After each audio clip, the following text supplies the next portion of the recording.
Salut les amis, salut tout le monde et bienvenue une fois de plus sur votre chaîne d'information préférée, Clap Info. Aujourd'hui, on s'étape pour une nouvelle note d'information du côté du Niger où nous avons une situation qui nous a interpellés tout récemment. Il s'agit bel et bien des autorités de la transition qui seraient véritablement en danger. Donc, c'est pour cela que je recommande à toutes les personnes qui regardent en ce moment cette vidéo de la partager massivement afin que celle-ci puisse en quelque sorte sensibiliser tout le peuple nigérien et le peuple de l'AES, sans oublier les gouvernements installés dans ces différents pays, car ils sont les cibles principales de cette attaque à venir. Donc, avant de commencer la vidéo, je tiens à vous rappeler qu'elle n'est pas faite pour inciter à la haine ou alors à l'acharnement, raison pour laquelle nous vous prions de rester polis et courtois dans les commentaires.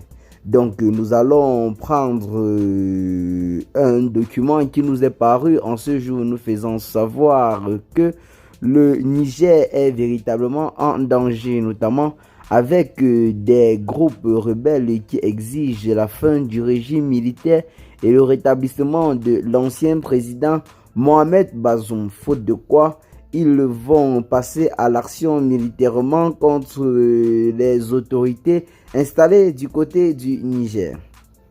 En effet, le Niger est en proie à une crise politique et sécuritaire sans précédent depuis le coup d'État du 26 juillet 2023 qui a renversé le président Mohamed Bazoum.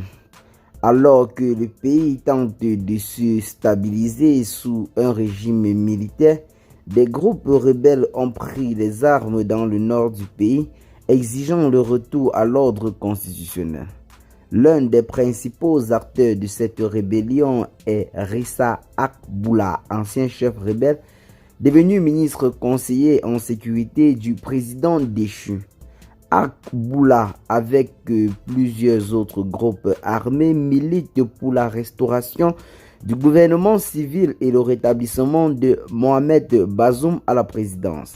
Ces groupes rebelles, qui se sont multipliés depuis le putsch, utilisent des méthodes de guérilla allant jusqu'au sabotage des infrastructures stratégiques telles que l'aléoduc et l'enlèvement d'officiers militaires au sein de l'armée.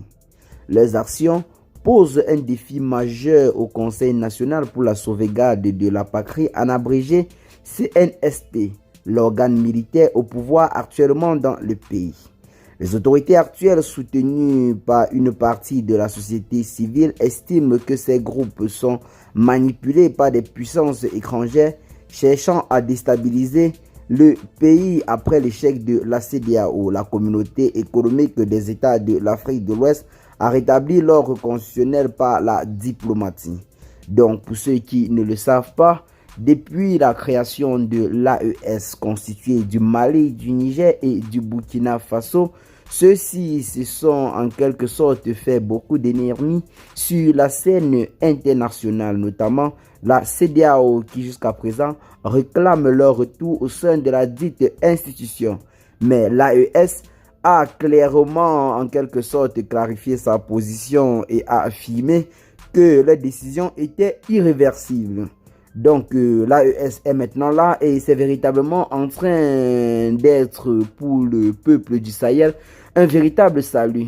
Une organisation que nous tenons par la voix de notre chaîne déjà à féliciter pour tout le travail fait dans le sens du panafricanisme ainsi que pour l'Union africaine. Ceux-ci sont véritablement en train de faire une grande promotion du panafricanisme et la souveraineté africaine, quelque chose que nous tenons déjà à saluer par la voix de notre chaîne, car rappelons-le, notre chaîne est une chaîne 100% panafricaine. Revenons à nos moutons. Abdoulaye Seydou, coordonnateur du mouvement M62, allié du pouvoir militaire, dénonce cette insurrection comme étant une conséquence de l'échec de l'Occident de déstabiliser le pays à travers la CEDEAO. Selon lui, après cet échec, ils ont activé le plan B, soutenant les mouvements rebelles.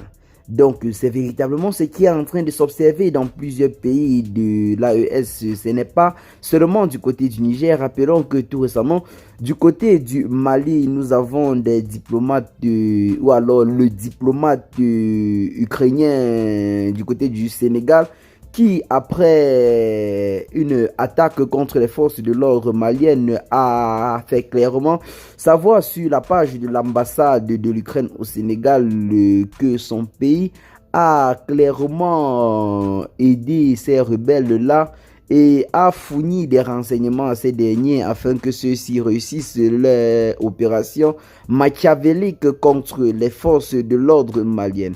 Une sortie qui a été beaucoup critiquée sur les réseaux sociaux et le gouvernement sénégalais ne semble pas avoir pris des mesures à la hauteur de cet acte odieux.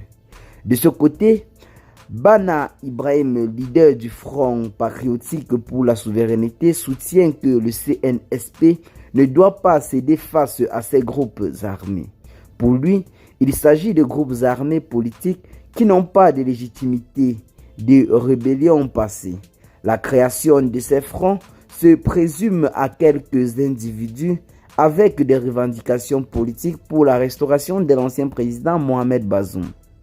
Nous les considérons comme des véritables rebelles et ennemis du Niger. Donc ceux-ci seront en quelque sorte chassés ou alors mis hors d'état de nuit s'il le faut, si ceux-ci osent s'attaquer au gouvernement installé du côté du Niger.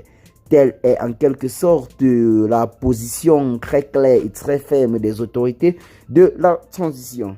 Un geste également que nous tenons à saluer car l'on ne doit plus laisser quiconque déstabiliser cette nouvelle alliance souveraine du côté de l'Afrique car, rappelons-le, ce n'est pas la première. Les anciennes avaient été en quelque sorte trahis toujours par nos propres frères. Quand je parle des anciennes révolutions, je fais allusion aux révolutions entamées par Thomas Sankara du côté du Burkina Faso, Muammar Kadhafi et bien d'autres. Donc aujourd'hui, je pense que nous avons appris de nos erreurs et nous sommes en quelque sorte fermes et debout face à cette ingérence étrangère du côté de l'Afrique. Donc c'est là en quelque sorte un combat qui devrait être porté par plusieurs Africains.